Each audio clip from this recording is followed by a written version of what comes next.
Hey everybody, it's Adam Elenbaas from Nightlight Astrology. It is April 20th, and I'm sitting down to record this little video because the Mercury Saturn wristbands came in. So something that I've been doing, if you didn't see the first video that I did about these wristbands that would be coming in, then I'll be explaining it again now. But for those of you who listened to the first one, you'll know what I'm talking about. So these little wristbands came in. On one side, they say Hare Krishna. And on the other side, they say, kind words, clean heart. And basically, they're like, those little, what do you call them? The Live Strong bands that they were out a while back. So I ordered a whole bunch of these because during this recent long Mercury retrograde with a square to Saturn, we hosted a Swami from the Bhakti Yoga tradition at our yoga studio. And he wrote a book on sort of his realizations during many decades worth of very serious, deep chanting and meditation practice. One thing that he said was that during one of the long periods of concentrated meditation, in one of these sections, he talks about a realization that he had where he promised actually a god brother of his, another monk, realized that he needed to stop criticizing people, that he had a tendency to be sort of sharp-tongued. So he made a vow during this long period of concentrated meditation that a bunch of these sort of saintly monks were doing together, that he was going to really work on controlling criticism. Anyway, then this other Swami, the one who visited us, named Danadhar Swami, he took up the same practice. And he wrote this small practice has been an eye-opener. By trying not to criticize others, I am realizing how much I do. I'm also realizing how subtle and ingrained this offense actually is. It's not that I'm caustic and rude, but even during friendly exchanges, I see how much I have the tendency to make fun at the expense of others. In the Bhagavatam, the topmost devotee is defined as one who is free from the propensity to criticize others, a propensity which reflects the essence of materialism, which is envy, he says. We are here to compete for lordship over one another, meaning we're here to try to dominate each other, and thus impelled to grossly and subtly put each other down. Srila Jiva Goswami says some heavy things about criticizing others. It's worse than envy, he writes, for envy is in the heart and criticism is when it comes out. He also says that it's worse than putting a spear through someone's body, as a lance can only pierce the body, but criticism can pierce the heart. So I, as an astrologer, one of the reasons I decided to take up this practice is because being an astrologer, we're in the practice of making judgments, and we're in a very analytical field of study. It's kind of like a science. And I'm someone, I've got a sort of a Mercury-Mars conjunction in my chart. And it's Antisha, if you know the language of ancient astrology. But I recognize that propensity within myself to be a sort of a critic, to use my intellect as a way of raising myself to feel good. Like if I can criticize, judge, evaluate the situation, analyze it, break it down, and in kind of a harsh, a harsh or degrading or sort of aggressive manner, that it makes me feel good. And I consider myself a pretty nice spiritual guy, generally speaking. But I think that this habit is subtle and pervasive. And as soon as he said this at our yoga studio, it just resonated with me. I was like, yes, I struggle with that. I know that I have this really incisive mind, and that I tend to be sharp-tongued. So I said, I want to work on that. So I was, hoping he would say how he accomplished this other than meditation. So I have a daily meditation practice. But he said, okay, so here's how you do it. And he had a big bag of rubber bands. And he said, take up a rubber band and put it on a wrist, right? So, well, actually I have one on this wrist right now. You can see it. So every time you criticize someone else, imagine that the wristband is pulling, and you're snapping someone. You're kind of snapping with your tongue, you're snapping with your mouth, you're snapping. And what you're trying to do is develop the reflex mentally to say, oh, I'm about to criticize. And it's like you hold the band, but you don't release it. Instead, you just gently let go of that criticism and don't let it come out of your mouth. So that's kind of how you're conceptualizing it. But if you do criticize, don't criticize yourself for criticizing yourself. Don't beat yourself up, but just take off the wristband, right? And switch it to the other wrist. Simple. So when you do that, your goal, when you're doing this, your goal is to go for 21 days without having to switch your wristband.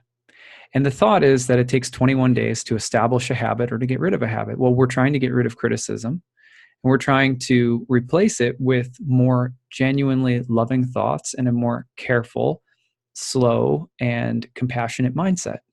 Doesn't mean we're trying to get rid of intelligence. Doesn't mean we're trying to be nice about everything. It just means that we're trying to hear ourselves speak before we speak. And we're trying to listen to what's coming out of our mouths so that our words might be something that lift others up and remind us of our commonality as eternal beings that are loving part and parcels of God. So that's the idea. Now, whether you believe in God or not, you can take up this practice. It's a good thing, regardless of what your beliefs are, right? To take up a practice like this. So I put Hare Krishna on here, kind words, clean heart, because it's also a reminder for me as a, quote unquote yogi, to pray. So during the day, every time I look at my wristband, occasionally I'll say a little prayer. I'll say, okay, God, help me with this. Help me get better at this. Fill my mind with loving thoughts.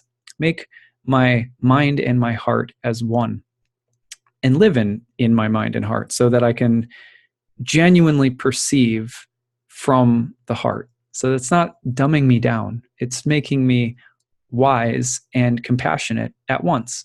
That's really the goal. So sometimes we think you can't be in your head and heart at once, but it is possible. So this challenge has been really, really good for me, and I hope it might be good for you. If you'd like to take it up, here's some simple instructions. I'll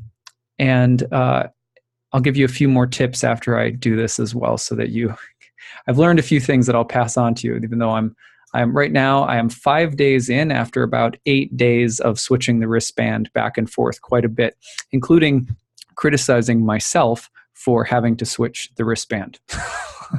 So the first part is refrain from criticism for 21 days. Switch your wristband if you do criticize. Don't snap yourself, and don't criticize yourself. Okay. Then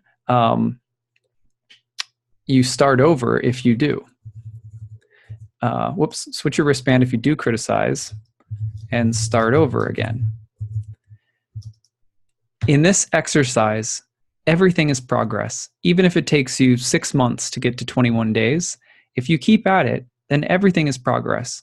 So you have to think your little mantra can also be that everything is progress as long as I don't give up.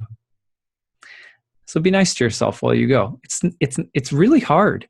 One thing that I learned doing this right away was that I was mostly unconscious of how frequently I was criticizing. I think probably the first few days,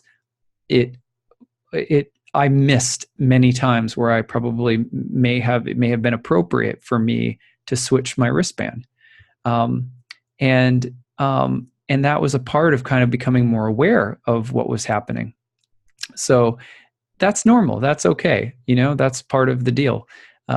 And you have to be nice to yourself, because in the beginning, I felt so bad about myself because of that. I was like, I was really beating myself up. Like, I'm so unconscious, And then slowly I started recognizing when I was about to criticize and holding back and holding back and holding back. And then eventually something would blurt out again. I'd switch it, whatever. So it took me like 8 days like this. Now I'm at 5 in a row, but I may fail again. And if I do, I'll be like, that's cool. I couldn't do it at first at all. And I got to 5 days. And now I'm going to try again. And I'm just going to keep going like that. Here are my reasons for doing it.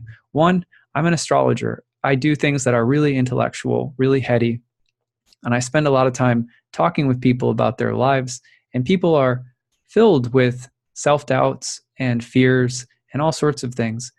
And I'm going to be so much better at helping them if my mind isn't filled with the tendency to criticize.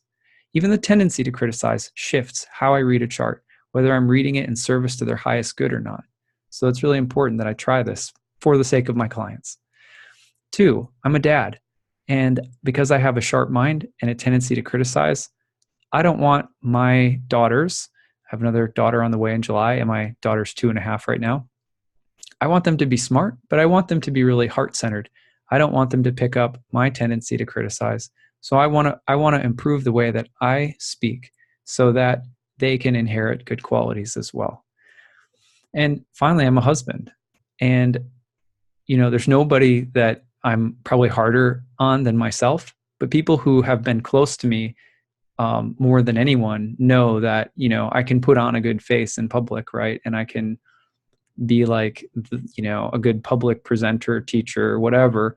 But in private, like the same kind of abilities mentally that I have that help me do astrology can be used to really be kind of cutting and critical with my language. Like the people closest to me are not like a movie that I'm a critic of, you know what I mean? But we can do that to one another all the time. I think we all sort of do it, but I want that to improve in my life so that the people that I'm closest to, that I don't become an impediment for them to have a clean, for them to have a clean heart and a clear head.